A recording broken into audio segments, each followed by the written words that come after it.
Hola, ¿qué tal amigos? Es un verdadero placer poder estar compartiendo con ustedes una vez más algo de la palabra de Dios. Eh, y como siempre, a pocos minutos que comience el Shabbat, más o menos a media hora de la puesta de sol, como todos los viernes, estamos grabando este estudio, pero es una buena y linda manera de comenzar un Shabbat estudiando la Biblia. Y hoy día vamos a continuar un estudio que comenzamos la semana pasada, eh, que fue acerca de Abel, el inútil de las familias, ¿se acuerdan? Bueno, hoy día vamos a continuar ese estudio y vamos a hablar de Caín, el deseado de todas las gentes. Eh, Ustedes podrán pensar que el título de este video es osado, porque al final de cuentas el título, el deseado de todas las gentes, lo tenemos muy en el corazón debido a este extraordinario libro escrito por Elena de White, probablemente el mejor el libro escrito por Elena de White. Y, y además el título deseado de todas las gentes se lo reservamos o lo tenemos muy asociados a la figura de Jesús, ¿no? Como la propia tapa del libro nos sugiere aquí. Eh, ok, pero en realidad no hay nada de sagrado con la frase el deseado de todas las gentes. Y de hecho, eh, junto a este video voy a dejar un video de bonus track donde hablo un poco de la frase el deseado de todas las gentes y de su origen en el libro de Ageo capítulo 2 versículo 7. Pero eso es otro video que vamos a dejar también junto a este. Entonces, hoy día vamos a dedicarnos a Caín y vamos a justificar de por qué Caín era el deseado de todas las gentes y vamos a ver su evolución.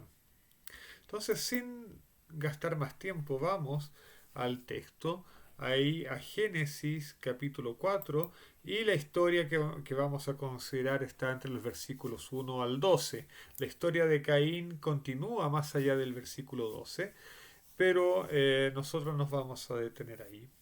Y vamos a repasar rapidito algunas cosas. En el versículo 1 se nos anuncia que Eva da a luz a Caín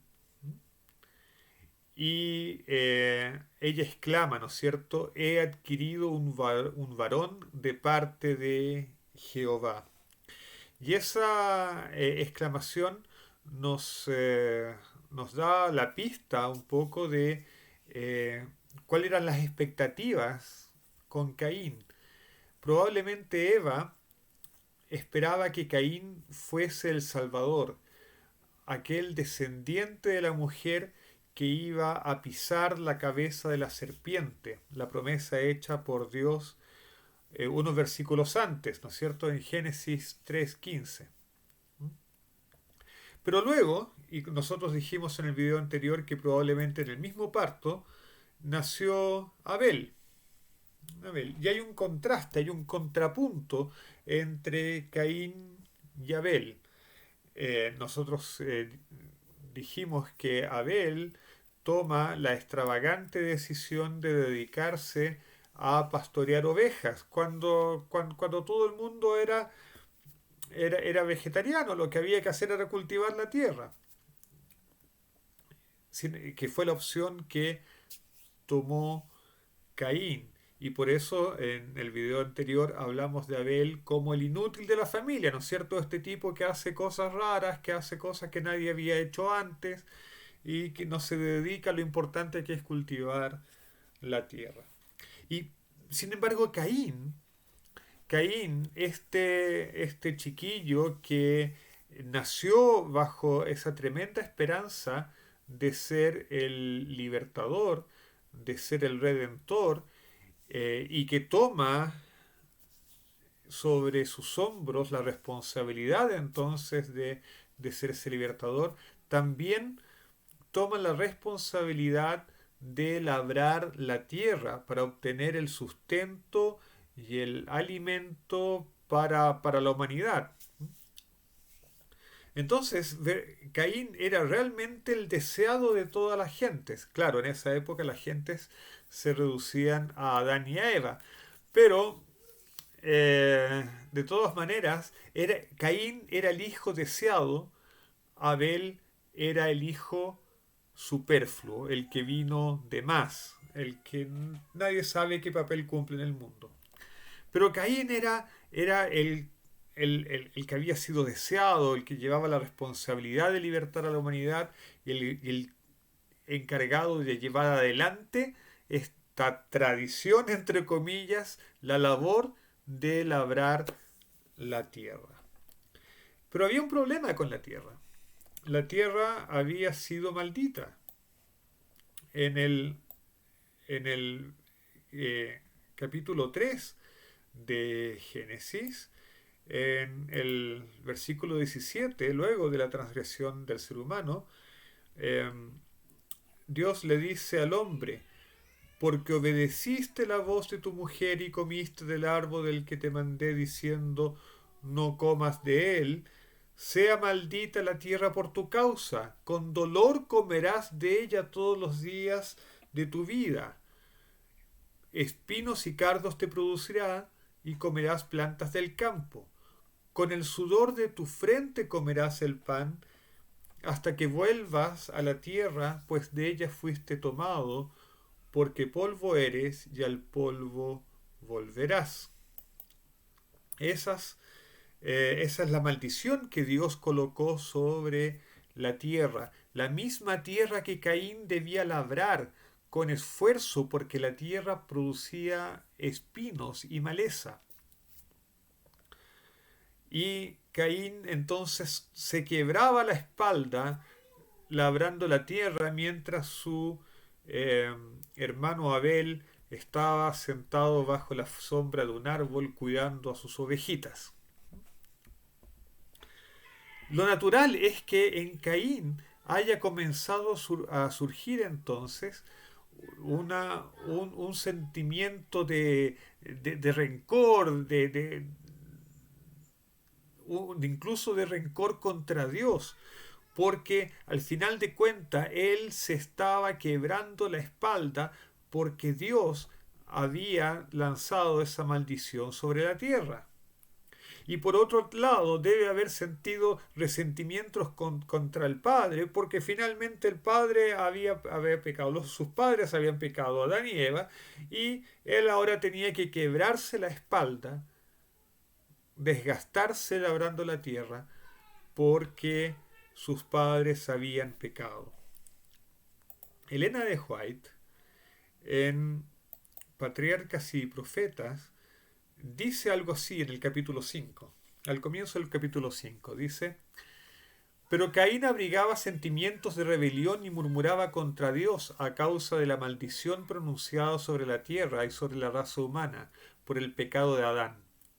Permitió que su mente se encauzara en la misma dirección que los pensamientos que hicieron caer a Satanás, quien había alentado el deseo de ensalzarse y puesto en tela de juicio la justicia y autoridad divinas.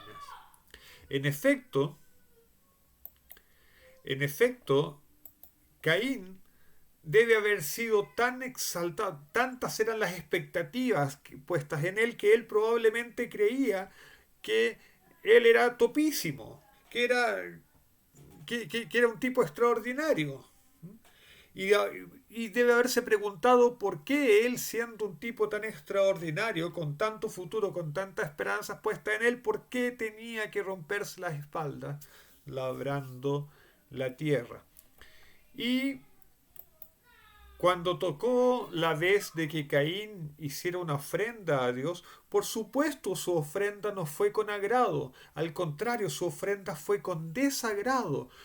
Llevó lo que le dio la tierra y no lo hizo con alegría, no lo hizo con felicidad, no lo hizo con agradecimiento. Al final, él tenía que romperse las espaldas trabajando la tierra porque Dios había maldicho la tierra. ¿Por qué él tenía que agradecerle a Dios cualquier cosa entonces? Así es que lleva una ofrenda, pero lleva una ofrenda al lote, sin dedicación. La semana pasada vimos que Abel en cambio llevó una ofrenda con agradecimiento, con cariño, y él mismo se entregó en ella, y el resultado fue que eh, eh, Dios se agradó de la ofrenda de Abel, pero no se agradó de la ofrenda de Caín. Y ahora los sentimientos de rabia de Caín se mezclan con sentimientos de frustración. Y por eso la Biblia dice en el versículo 5 que Caín se enfureció mucho y decayó su semblante. Pero lo lindo de Dios es que Dios no se queda mirando cómo las cosas van de mal en peor. Dios eh, va y habla con Caín. Y esto es extraordinario porque esto convierte a Caín en profeta. Eh, Dios se le aparece ante Caín, a Caín. Uno espera que Dios se aparezca frente a las personas puras, pero también se presenta frente a las personas que están con rabia, que están con sentimientos amargos. Eh, Porque Caín todavía tiene una oportunidad y Dios trata genuinamente de salvarlo. Y le dice entonces a Caín, ¿por qué te has enfurecido? ¿Por qué te has enfurecido? ¿Por qué ha decaído tu semblante? Evidentemente Dios lo sabe, pero Dios le da a Caín la oportunidad de hablar, la oportunidad de ser escuchado. ¿Cuántas veces Caín debe haber sentido que nadie lo escuchaba, que colocaban una tremenda responsabilidad en él, la de ser el salvador de la humanidad y además de labrar la tierra, y nadie escuchaba qué era lo que él quería, mientras su hermano Abel corría por los campos atrás de las ovejas, haciendo lo que a él le gustaba, lo que él había escogido? Caín no, Caín sentía el peso de la tradición. Dios le dice, además, si haces lo bueno, no serás enaltecido, pero si no haces lo bueno, el pecado está a la puerta y te seducirá, pero tú debes enseñorearte de él. Caín, tú no estás obligado a pecar, tú no estás obligado a caer en las redes del pecado. El pecado te va a tentar, va a tratar de seducirte, pero tú puedes decidir. Y aquí está la grandeza, ¿no es cierto?, de la reafirmación de la autonomía ética y moral del ser humano. Caín, aún habiendo nacido después del pecado de Adán, él aún es autónomo para poder decidir si escoge el bien o escoge el mal. Eh, y que Calvino se revuelque en su tumba después de lo que acabo de decir, digamos. Ok. En fin, Caín eh, entonces toma una decisión. Toma una decisión, nosotros sabemos cuál es. Él habla con su hermano. eh, eh, y los dos van al campo. Y en el campo, Caín mata a Abel. Y a nosotros ahora se nos revela Caín como una figura trágica, porque aquel a quien todos le atribuían ser el designado para salvar a la humanidad, resulta que se convierte en el asesino de la humanidad. aquel que debería restaurar la vida, acaba provocando la muerte de su hermano. Caín a estas alturas se nos presenta casi como los personajes de las tragedias griegas, como un Edipo, por ejemplo. En vez de realizar el destino que se esperaba de él, él acaba haciendo exactamente lo contrario. Y a estas alturas, eh, uno se pregunta hasta dónde puede llevar el peso de las expectativas excesivas frente a una persona. Hasta dónde puede llevarlo el ser empujado por nuestros deseos sobre él sin dejar que él se exprese. Y en nuestra mente eh, viene aquel proverbio, ¿no es cierto?, que dice textualmente, eh, encamina al niño en su camino, y aún de viejo no se apartará de él. El proverbio dice exactamente así, encamina al niño en su camino, no en el tuyo, porque el camino que él tiene que andar es diferente al tuyo, porque las circunstancias de vida que él tendrá que enfrentar son diferentes a las tuyas, porque las preguntas que tendrá que contestar son diferentes a las tuyas y los enemigos que tendrá que vencer son diferentes a las tuyas. Tenemos que guiar a los jóvenes de tal manera que puedan enfrentar su destino, no el nuestro.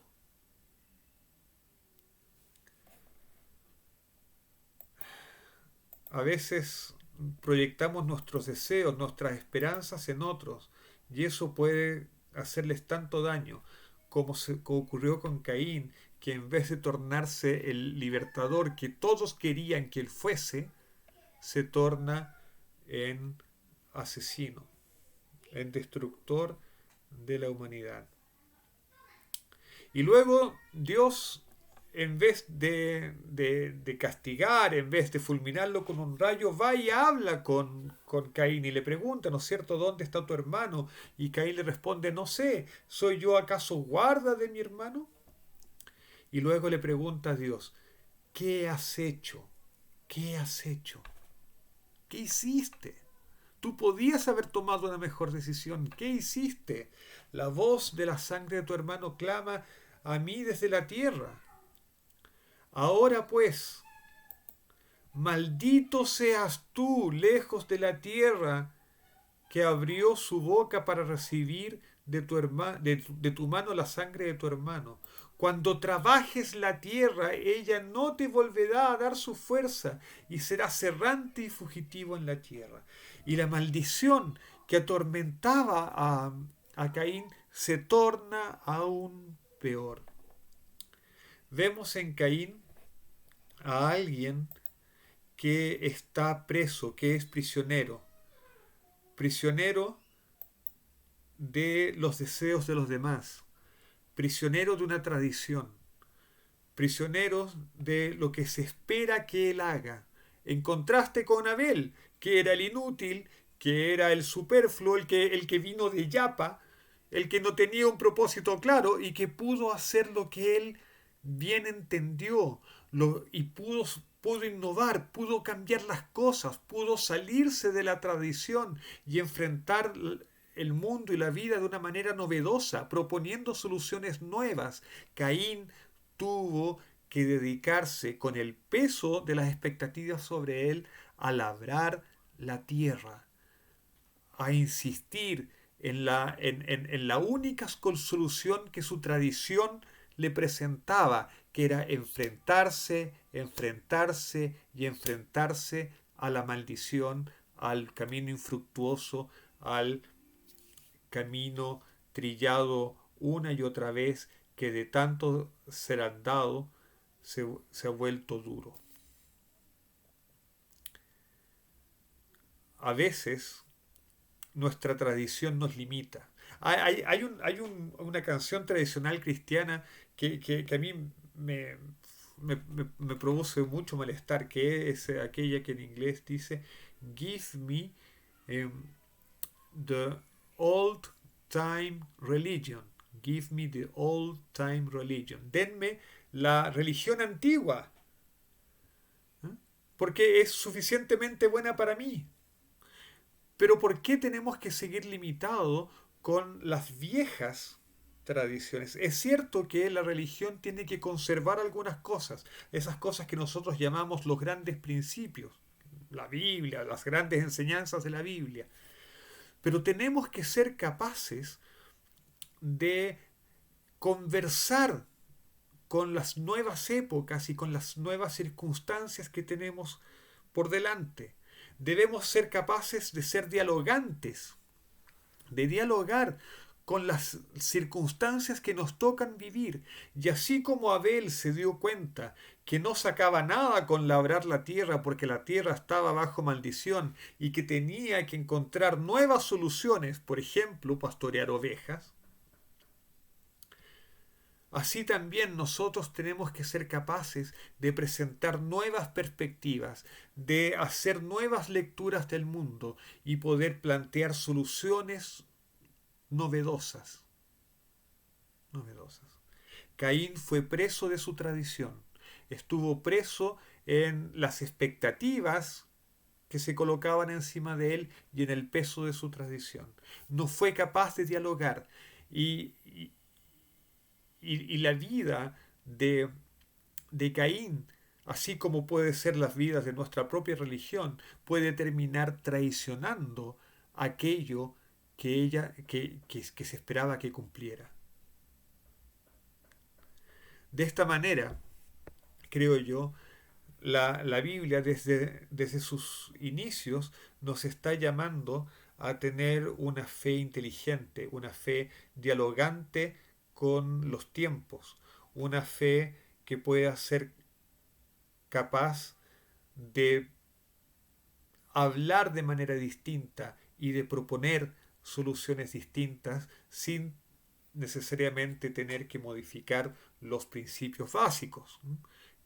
Abel construyó soluciones nuevas, pero siempre se mantuvo fiel a Dios. Y Dios se agradó de eso, pero no se agradó en la insistencia de Caín, que solo lo llevaba a la frustración y finalmente a su propia perdición. Estamos ya muy cerca de comenzar Shabbat y me gustaría y quiero desearles que en este Shabbat podamos tener un Shabbat de alegría, un Shabbat de, de recogimiento, de cercanía con Dios, pero también un Shabbat de alegría, como tiene que ser un Shabbat. Y que pueda ser este Shabbat el trampolín para que en la próxima semana que se inicie podamos mirar el mundo con nuevas perspectivas y que Dios nos abra los ojos para adivinar y para ver, para, para entender el mundo de formas diferentes, de formas novedosas, que pueda ser mucho más que pueda hacer nuestro cristianismo y nuestra religión la puede hacer mucho más significativa para nosotros mismos y para el mundo al que debemos servir también. Que el Señor nos bendiga a todos y Shabbat Shalom.